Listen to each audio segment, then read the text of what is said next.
Nàng bôi thuốc lên môi sao? Nàng tốn công thế này làm gì? Tất nhiên là để trốn thoát. Thính Vũ lúc này không ở trong phủ. Chạy đi đâu? Nàng có thể sống sót được sao? Ngươi dựa vào cái gì mà nghĩ rằng ta rời khỏi ngươi thì không sống nổi? Vào ngày ngươi cưới ta đã chuẩn bị tất cả mọi thứ, chỉ thiếu đưa mẫu thân rời đi, là ngươi làm hỏng tất cả chuyện này.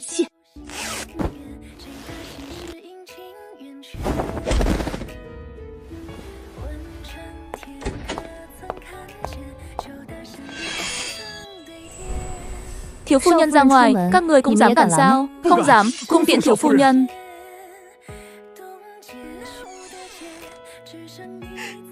Thiếu gia, bảo ngươi trông chừng nàng ấy, ngươi trông kiểu gì đấy? Thuốc này sao còn làm đầu đau như vậy?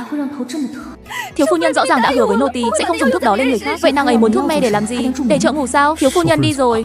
Chạy rồi, vậy thuộc hạ đi bắt. Mời thiếu phu nhân trở về. Không vội, nàng ấy sẽ tự mình quay lại. Thẩm gia không tính là danh gia vọng tộc, cùng lắm chỉ có chút tiền tài, nếu không cũng chẳng đến mức đông con cháu như thế. Gia chủ Thẩm gia là Thẩm Hành Phong, tuy chìm trong nữ sắc nhưng không phải kẻ ngu xuẩn. Những năm đầu nhờ kinh doanh mà phát tài, sau đó bỏ tiền mua một chức quan, lại cưới được nữ nhi của một nhà giàu có quyền thế, từ đó thuận buồm xuôi gió. Sau khi chính thất qua đời sớm, ông ta mới bắt đầu lịch sử phong lưu của mình.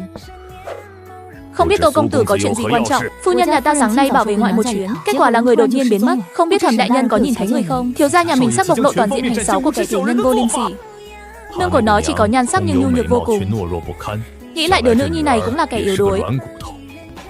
Trong phủ không có hạ nhân thông báo. Nếu Tô công tử lo lắng thì nên đi báo quan, chứ không phải đến đây chất vấn người không liên quan. Một tên bất tài lại đem vị trí chính thê cho một đứa nữ thứ. Tô gia sợ là không chống đỡ được bao lâu nữa. Người không liên quan sao? Cái này là nhận được trên cỗ xe ngựa lúc thiếu phu nhân mất tích. Tô công tử đây là muốn vu khống bản quan. Sao lại tính là vu khống được? Chỉ là muốn cùng Thẩm đại nhân đòi một người. Đó là vật Thẩm Hành Phong thường mang theo, cũng là vật ngự ban. Thẩm Hành Phong không ngờ Tô Hoài Quân lại dám trộm cắp. Nếu ta không đáp ứng thì sao? Bản quan phải nhận tội danh này. Hắn không có cái gan đó, chỉ là một trò lừa bịp. Đáng tiếc Tô Hoài Quân đã không còn là nguyên chủ. Thôi vậy, nếu đã như vậy thì ông tự mình đi mà giải thích với bệ hạ đi. Kiêu ngạo như vậy, ngay cả Thính Vũ cũng tập lưới thầm khâm phục. Ngươi muốn người nào? Thiết thất của ông, Thu Như Lan.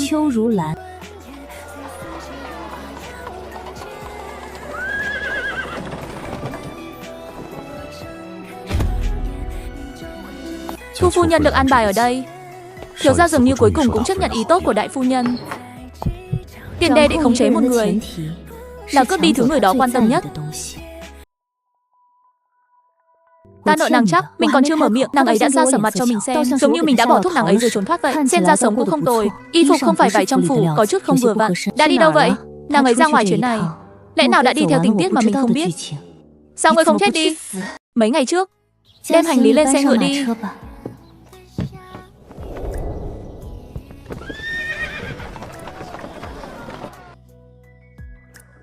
Rời khỏi phủ, ta liền đi tìm mẫu thân, muốn đưa bà ấy đi thật xa. Nhưng mẫu thân đã từ chối ta.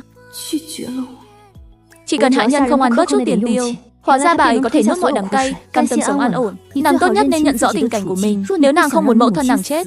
Tô Hoài Quân, ngươi không cảm thấy mình rất đáng thương sao? Ngươi suốt ngày diễn kịch nghi ngờ, cảnh giác, sống như kẻ điên. Chỉ cần người khác có nửa phần bất lợi, ngươi liền muốn đuổi cùng giết tận. Ngươi sợ chết đến vậy, ngay cả một câu đe dọa cũng có thể khiến người tức đến nông nỗi này. Nàng muốn biểu đạt điều gì? Thủ đoạn của ta có bao nhiêu tàn bạo sao? Hay là nói nàng muốn che đậy sự thật về sự vô dụng của nàng? Nàng quá ngây thơ rồi. Nàng đã tới Thẩm phủ, Thu Như Lan lại không muốn đi cùng nàng. Nàng có biết tại sao không? Bà ấy không muốn đi theo nàng để chịu khổ. Cung lắm nàng lừa bà ấy, nói có người muốn giết bà ấy. Bà ấy sợ chết tự nhiên sẽ bằng lòng đi theo nàng. Nàng lại chân thành đến cầu xin bà ấy cùng nàng bỏ trốn, hay nên đổi họ, sống một cuộc đời khác. Bà ấy tất nhiên sẽ sợ hãi. Đâu phải ai cũng có thứ cần theo đuổi giống như nàng. Nhưng ai bảo số phận chiêu ngươi chứ? Giam hãm nàng ấy trong hộ trạch này. Sau này nàng ấy đừng mong bay thật cao. Thẩm Nghiễn Tâm lại trở về tầm điện giam hãm nàng ấy.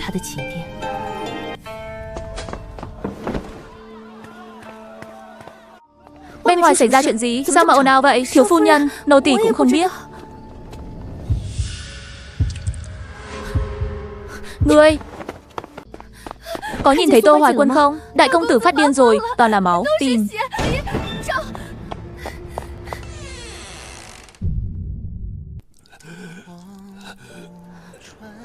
Tô Hoài Quân, mẫu thân ta đâu? Tên thích khách đột nhiên ra tay, tự vặn gãy cổ chính mình. Là một tử sĩ, đánh theo kiểu không cần mạng, nhưng lần nào sắp đả thương được lại thu tay. Ai bảo nàng tới đây? Ta tự đến đây. Mẫu thân ta, bà ấy có thể sống hoặc có thể chết, ai mà biết được. Mấy ngày không chớp mắt rồi. Lúc này, đến cả Bích Thủy cũng bị thương. Căn phòng nhỏ bên cạnh, đại phu đang ở bên trong. Thiếu phu nhân, đại phu đã dặn không cho người ngoài vào trong, tránh làm ảnh hưởng đến việc điều trị. Là người, đúng không? Tại sao lại đến đây? Người có thể giải thích. Trên đường đến tìm con, nha hoàn nói Thính Vũ không ở bên cạnh con, ta lo cho con. Tô phủ canh phòng nghiêm ngặt như vậy, mấy ngày này lại nhiều thích khách như vậy. Mẫu thân, con không phải đứa trẻ. Rốt cuộc người đang muốn thăm dò điều gì? Đừng qua đây. Bỏ dao xuống trước đã. Thiếu gia đại phu nhân có lý do không thể nói, quan trọng hơn cả mạng sống của ta sao? Đại phu nhân là người mà ta buộc phải đề phòng, là thân mẫu. Bà ấy biết bí mật nữ cải nam trang của ta. Miệng người sống không thể giữ được, chỉ có người chết mới có thể giữ bí mật. Hoài Quân, nàng của thực rất tin tưởng bà ấy để tâm đến sống chết của ngươi. Sao có thể thật sự đe dọa ngươi chứ? Thân mẫu của nàng sống chết chưa rõ, nàng lại ở đây thiên vị kẻ làm tổn thương bà ấy. Thật là nực cười. Người nhất định phải cho con một lời giải thích. Thu Như Lan có lý do gì buộc phải chết sao? Hay là người hoài nghi con, cho rằng con đã làm ra chuyện gì? Cần người phải trấn áp như thế này. Sự suy sụp của nguyên chủ phần lớn đến từ việc mẫu thân từ bỏ, cùng những thất vọng cố tình thể hiện ra ngoài. Ta cũng là vì tốt cho con, sau này con sẽ... Người không cần tốn công bịa đặt dối trá, con không muốn nghe. Nếu người cảm thấy con không có tư cách để biết, con cũng không muốn chứng minh điều gì với người cả. Vì một nữ nhân, con muốn trở mặt với ta sao? Con không muốn tiếp tục hư tình giả ý với người nữa.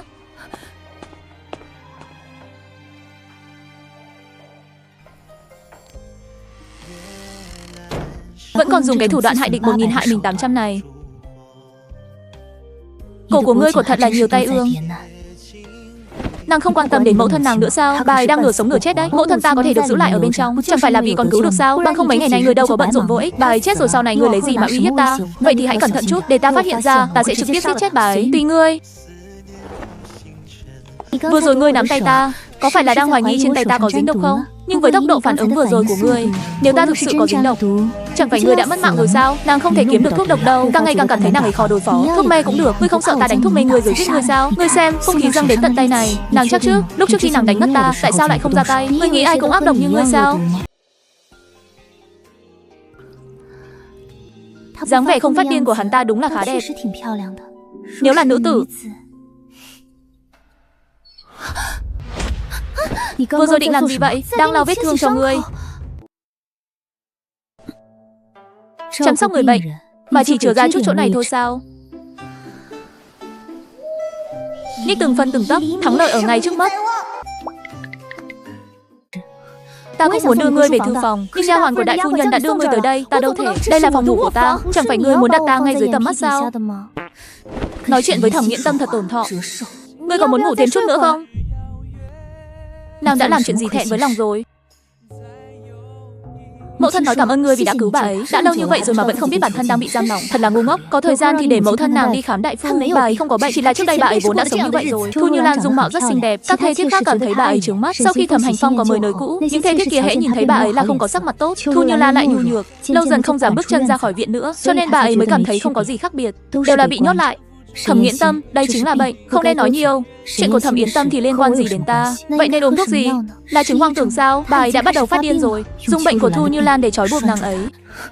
Sao lại gầy thế? Thẩm Nghiễn Tâm, Thu Như Lan đối với nàng như vậy mà không tránh bà ấy, nàng cũng có bệnh. Bà ấy còn sống được bao lâu? Sống bao lâu? Ta không phải là Diêm Vương, lên đâu để hỏi. Đây là bệnh ở chỗ này, có thể tốt hay không chủ yếu là xem bản thân. Nàng còn muốn hỏi gì nữa? Có cách nào không? Không chịu nổi, lúc nàng ấy giết ta sao không thành mẫu thế này. Giới hạn đạo đức thật là linh hoạt, biết rồi thì nàng cũng chẳng cứu nổi bà ấy. Bà ấy cần một căn phòng có thể đón ánh mặt trời. Mọi người xung quanh đều phải có lòng tốt với bà ấy. Bà ấy muốn gì đều có thể có được, cần rất nhiều tình thương. Nàng có thể cho nổi không? Bà ấy thậm chí còn không muốn ra ngoài đi dạo. Sao người biết ta không cho nổi? Ta sẽ mời đại phu cho bà ấy. Tối nay ngươi có thể qua đây không? Ta không muốn ở một mình.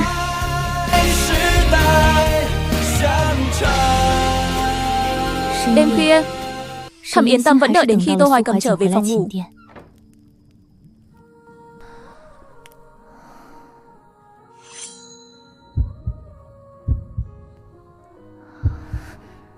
Không có cơ hội nào tốt hơn lần này. Hôm qua nương nói ta là bà ấy muốn rời đi, muốn đi cùng ta. Nghiễn Tâm, chúng ta đi, rời khỏi nơi này có được không? Tô Hoài Quân sẽ không để chúng ta rời đi. Nương còn ngốc nghếch coi hắn là ân nhân cứu mạng. Nếu Tô Hoài Quân không dẫn bà ấy tới đây, mẫu thân căn bản sẽ không bị ám sát. Nếu không có màn cưỡng đoạt đó, ta đã trốn khỏi Thẩm gia cùng bà ấy rồi. Nương, nguồn cơn của tất cả chuyện này vốn là lỗi của Tô Hoài Quân. Ta không muốn sau này đều bị hắn khống chế. Hôm nay trước đó đã tự mình đốt mê hương trong phòng ngủ. Trong thời gian ngắn hắn không thể tỉnh lại được. Đây là cơ hội tốt nhất.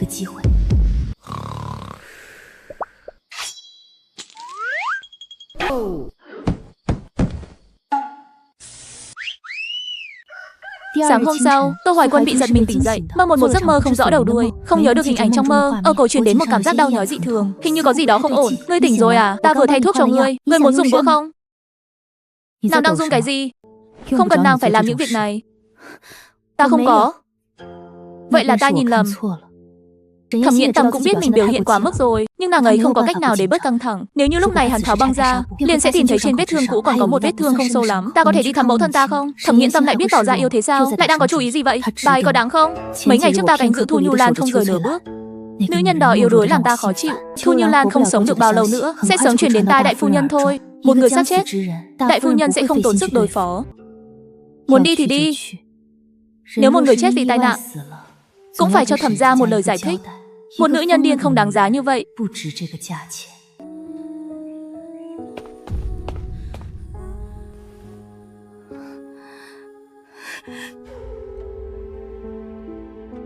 Mẫu thân hãy đợi con sẽ tìm thời cơ đưa người đi. Mẫu thân cảm thấy ở đây cũng tốt. Ta không muốn đi. Tại sao mẫu thân lại không muốn đi cùng con nữa? Bên ngoài quá nguy hiểm, mẫu thân thấy ở đây cũng tốt.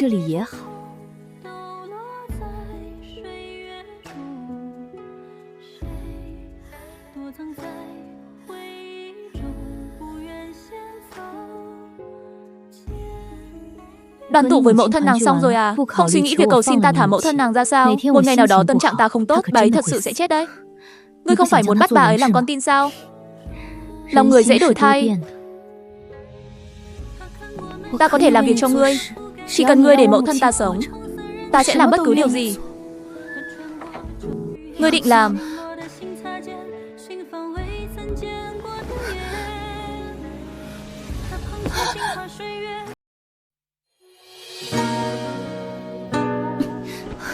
Ngươi không thích. Thính Vu nói ngươi cũng không có thông phòng, cũng không đi thanh lâu. Ta không cần. Ngươi không cảm thấy không có sức lực sao? Cùng một thủ đoạn mà nàng dùng tới 2 lần, hôn thêm một lần nữa có thể sẽ ngủ thiếp đi. Là đại phu nhân muốn giết mẫu thân nàng, nàng nên đe dọa đại phu nhân. Vậy ta có thể đem người đi trao đổi không? Phu quân, nhưng ta nói là sự thật. Đúng là đại phu nhân muốn giết bà ấy. Tất nhiên nàng có thể lấy ta ra làm con tin, miễn là nàng không sợ bị trả thù. Ta không ngại giúp nàng một chút. Ta cũng rất tò mò chuyện gì sẽ xảy ra với nàng. Làm thế nào? Ngày mai ta sẽ đến chỗ đại phu nhân. Thuốc giải. Ngươi không lừa ta chứ? Sự kiên nhẫn của ta có hạn. Nàng định ngồi đến bao giờ? Ngươi muốn nói gì với đại phu nhân? Nàng đang nói nhảm cái gì vậy? Ý ta là nhớ đại phu nhân bằng mặt nhưng sau lưng lại. Chỉ cần đại phu nhân thấy giá trị ở nàng, tự nhiên sẽ kiêng nể giữ lại mạng cho mẫu thân nàng. Ngươi muốn tự mình chứng minh? Đương nhiên.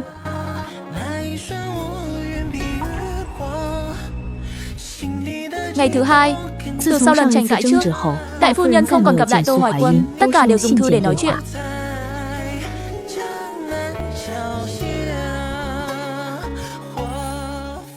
Dạo này con quá gần gũi với nó rồi, điều này sẽ cản trở con. Đã vì hài tử của mình mà làm đến mức này. Tại sao không thể nói ra toàn bộ nguyên nhân phía sau? Ta sẽ y lại như nguyên chủ, nghe lời vô điều kiện. Dù sao đại phu nhân cũng là phản diện trong truyện gốc. Ta không thể cho con thứ con muốn. Con chỉ muốn biết sự thật. Con không phải là con của Tô gia, mà là con của một phạm nhân bị lưu đày. Con chỉ cần nhớ, đừng bao giờ để lộ thân phận nữ tử. Nếu không thì xong rồi, mẫu thân cũng sẽ vì thế mà chết mất. Nàng,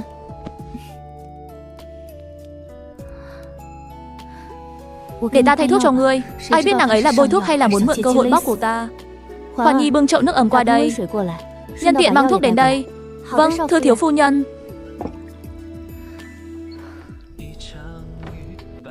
Nàng muốn hạ độc cũng phải nghĩ ra một cái cớ tốt. Ta không có. Giải thích thế này đúng là khó tin thật. Mình đã hạ độc hắn tận 3 lần rồi.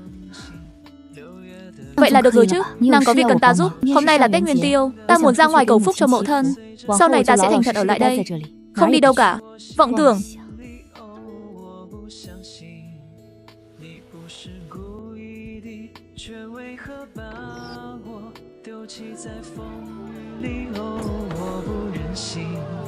Nhưng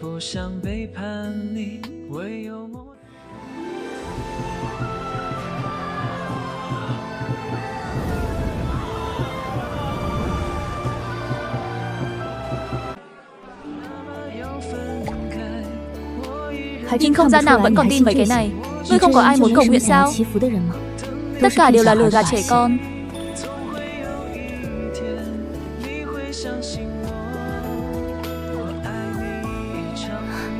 Thân thể rất thành thật. Không phải trẻ con mới tin sao? Ngươi đây là đỏ mặt rồi sao? Hiếm thấy thật đấy.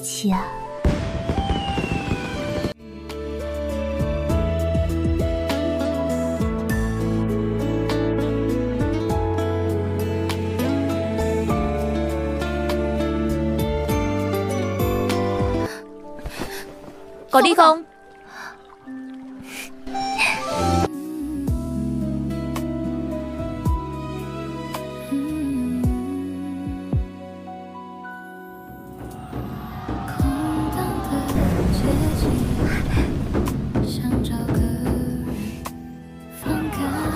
Bên này.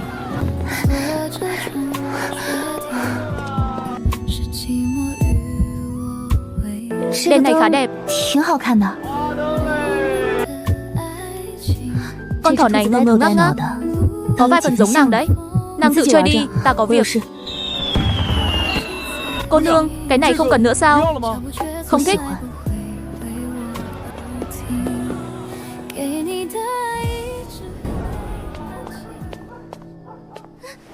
Đừng chống cự nữa, ở đây không có ai cả. Câu duyên của Thẩm Nghiễn Tâm chỉ có thể là của ta. Ai?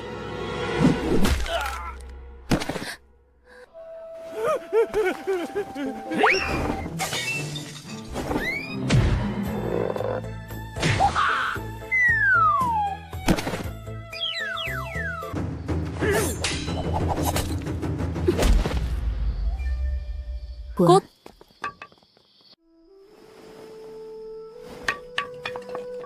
Không sao chứ? Cảm ơn công tử.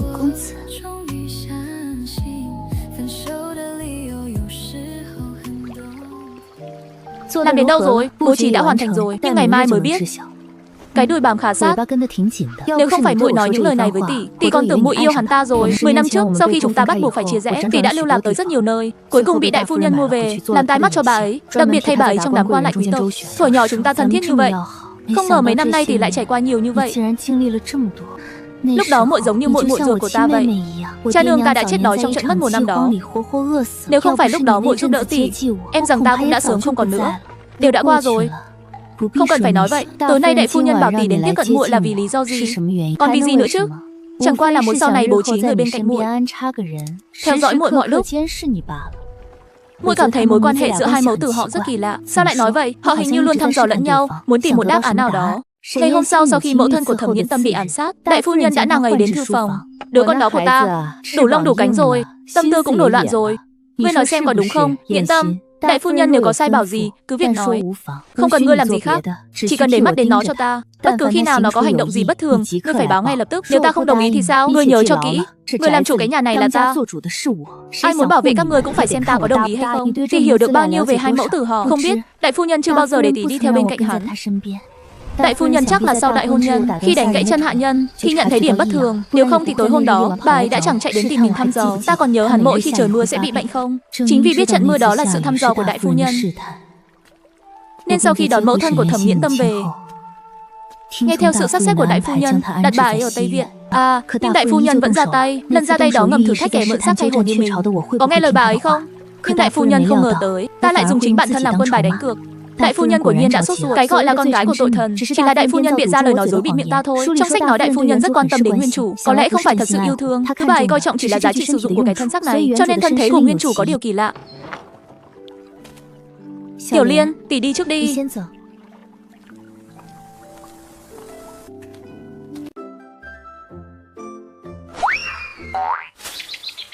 Vẫn chưa ra sao? Chào thiếu phu nhân, thiếu gia nhà ngươi thật sự là một khắc cũng không yên tâm ta. Thiếu gia lo lắng cho sự an toàn của thiếu phu nhân mới để ta đi theo. Công tử, Công tử, sao vậy? Tiểu nữ đã mạo muội rồi. Xin hỏi danh tính của công tử. Gọi ta là Tô công tử là được. Đa tạ Tô công tử đã hộ tống dọc đường. Đêm đã khuya, cô nương tốt nhất hạn chế đến những nơi hẻo lánh vắng người.